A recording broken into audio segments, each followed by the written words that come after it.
अली बाबा और 40 चोर की पूरी कहानी।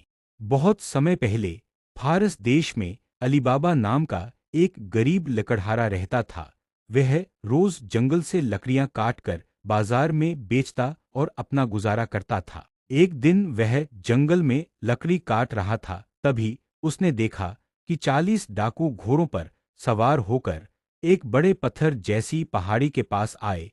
उनके सरदार ने जोर से कहा, खुल जा सिमसिम। और जैसे ही उसने ये शब्द बोले, पहाड़ी में एक बड़ा दरवाजा खुल गया। सभी डाकू अंदर गए और दरवाजा बंद हो गया। थोड़ी देर बाद जब वे बाहर आए तो फिर सरदार ने कहा, बंद हो जा सिमसिम। और गुफा का दरवाजा फिर से बंद हो गया।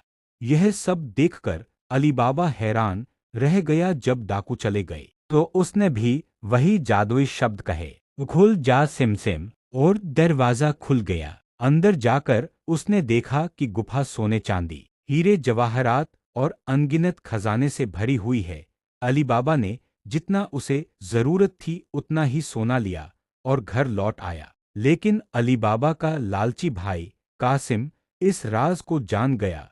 उसने भी गुफा में जाकर खजाना लेने की कोशिश की, लेकिन लालच के कारण बहुत ज्यादा सोना भर लिया और दरवाजा खोलने का जादुई शब्द भूल गया। नतीजा यह हुआ कि डाकुओं ने उसे पकड़कर मार डाला। डाकू फिर अली बाबा तक पहुंचना चाहते थे। उन्होंने चालें चली, कभी उसके घर पर निशान लगाया, कभी तेल के बड़े घड़ों में छिपकर उसे मारने का प्लान बनाया।